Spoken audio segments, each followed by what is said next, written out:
One of the biggest struggles in Go is not life and death, it is not opening, it is not the endgame. It is direction of play. On the giant Go board, navigating through the entire board and finding the right direction. That is what gets most Go players stuck. In this video, you will get examples of real-world positions and positions that are commonly occur in your actual game of Go.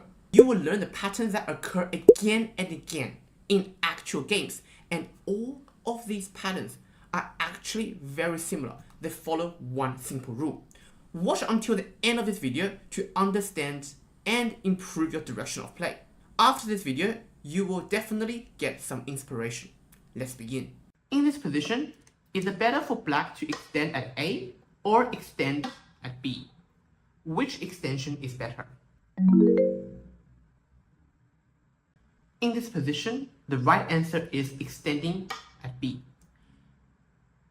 Once again, this stone from this black stone has only 9 spaces apart, whereas this stone to this white stone has 11 spaces apart. Therefore, black should extend at B. In this position, where should white play? Should white play approach at A or approach at B? Which one is the better choice? The answer is approaching at A. The reason is, this white stone and this white stone, there is much more space, empty space on the top sides. And it is much easier for white to make territory on the top sides. If white decides to play an approach at B, black gives a kick, white extends, black does a one space extension or a nice move. Both of these are possible. And even if white gets an extension, one space extension on the side of the board, this is not a happy result for white. White has a very small territory and black can just simply use a one space jump and still keep attacking these white stones. In this position, white played a 3-3 invasion. Where is the best option for black? Should black block at A or should black block at B? If black block at B, white will push, black extends, and after the basic Josephine has been completed, you will see that white was able to get a very nice corner territory and enter into black's side territory. Black only gained a little bit of territory on the top side. Let's rewind. If black block at A, white push up, black extends, white plays the basic Josephine, and black plays the nice move. White has a similar amount of territory, but black's potential on the right side is much bigger in this position. Therefore, choosing A is the most optimal move for black. In this position, white played a nice slide. Black has 4 choices. A, extend on the side of the board. B, extend on this side of the board. C, extend on this side of the board. Or D, defending the 3-3 points. Which of these 4 choices is the best directional play for black? First of all, we can look at the size and the space of this position. This side is much smaller than this side, and this side is smaller than this side. Which means this extension is less important than this extension, and this extension is less important than these kind of extensions. So with that mental framework and that way of thinking out of the way, we know that these 2 choices are not as good as this choice. Now we have to compare whether black extend on the side of the board and let white take the 3-3. This is one position. Or is it more important that black takes the 3-3 first? To answer this question, we first have to look at strength and weakness after the move. If black plays an extension on the side of the board first, whether here or here, white can jump into the 3-3 and you see white's territory is completely secure. White has a very nice territory on the corner. White is safe and white is alive. After white gets a 3-3 point, these 2 black stones are currently not alive. And if black is not careful, white can use one move to attack these 2 black stones. And these black stones have to keep jumping toward the center, and these two black stones will not have any territory. If black choose to play a 3-3, now these two white stones are under attack. And this 3-3 move is also stagnate. Black gains a tempo. If white extend on the side of the board like this, or extend like this, black can use another move, a pincer, and attack these two white stones. White has to keep jumping toward the center, and black can follow up to keep chasing the white stones. And as white jump, black already gained the wall and the influence on this side, and black can still extend on the side of the board to build this territory. So black has this territory and this influence, and white stones are like a spaghetti. That's why the 3-3 is the most important choice in this position. It forces white to use a 2-space extension to save these two stones and build a base, or white can use a nice move. No matter whichever one white uses, black can now extend on the side of the board to build this territory. Black can also choose to use a 2-space extension to build the left side territory, or black can even choose to use a large extension and extend on this side and expand from the corner. Therefore, in this position, playing the 3-3 point is the most key and the most important move for choosing the direction of play. In this position, white played a 1-space extension, 1-space jump. Now black has 3 choices.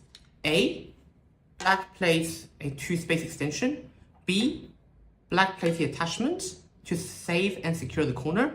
Or C, black plays a either 1-space extension or a 2-space extension. In this position, which choice is the best for black? If black chooses a 2-space extension on the side of the board trying to connect all the stones together, white can push, black extends because this is a very big stagnate. Then white can use a nice move and seal these black stones in. White has a very nice influence and territory on the right side, and this territory is very big for white.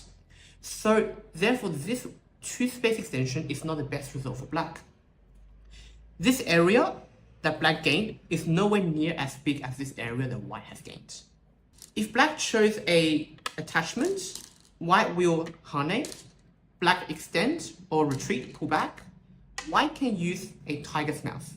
This black stone is weak, and if black chooses to extend on the side of the board now, either with a 1-space jump or 2-space extension, white will simply go over here, try to seal black in from the corner and attack this one black stone.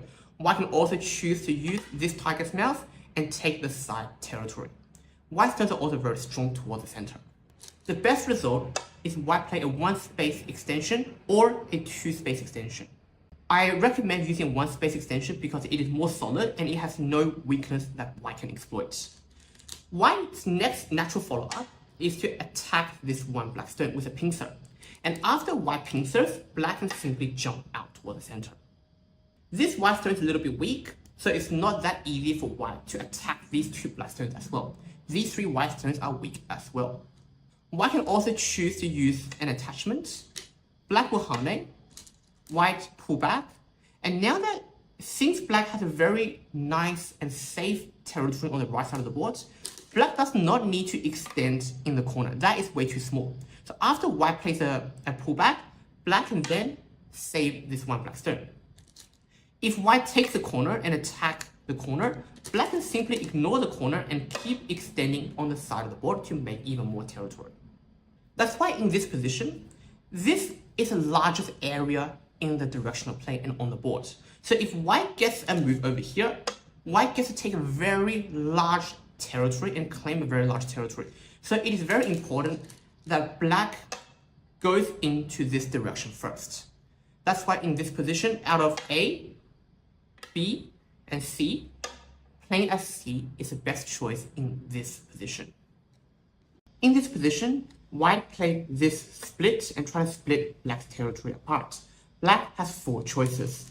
A, 1-space extension to save this corner. B, 1-space jump, building this territory.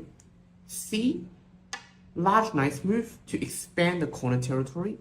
Or D, large nice move and save this stone. Which of these 4 choices is the best for black?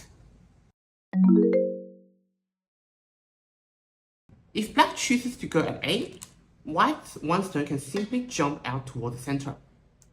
If white attacks black with a one space jump, black's stones looks like it is in danger, but black can always use a turn and save this group.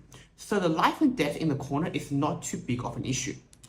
If white continues to save this one stone, black can use a diagonal move, white blocks, and with a descent, black is alive.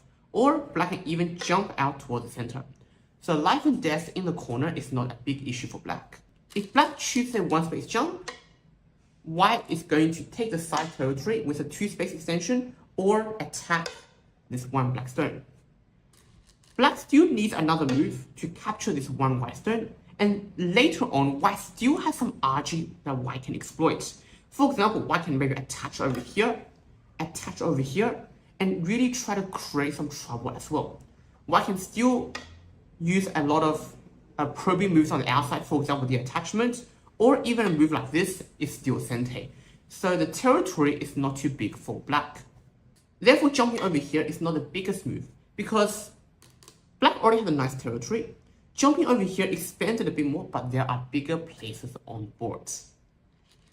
If black uses a large nice move, this is actually the second best option.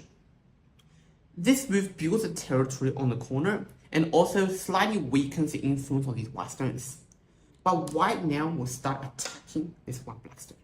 Attacking this one black stone, white has a lot of influence and a lot of territory, and this one black stone is going to be in a lot of trouble and still has to try to fight for survival. Therefore, in this position, the best choice is black use a large nice move.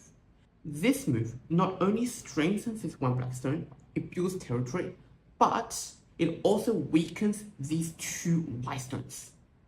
So this large nice extension actually not only strengthened black's stone, gave black territory, but also weakened white's two stones as well. White is going to have a very hard time making a base. If white goes over here, it will automatically strengthen black stones. And black can respond with a hane or bend, and double hane or double bend. And black's position will look very good. If white chooses to extend and go out, black can still use a one space jump aiming at the cut. If white connects and save the cutting point, then black can even go into the corner, or black can use a large nice move and start developing this territory. This area is the most important, because if white gets this move, you see white built a very nice territory, and black stone is under attack by a lot. Black stone is very dangerous. However, if black gets the extension, black has a base, and white stones are in a very big danger. Therefore, in this position, playing in this area is the most important place and the best direction of play. This is a preview, and in my course, there are dozens of examples just like this format.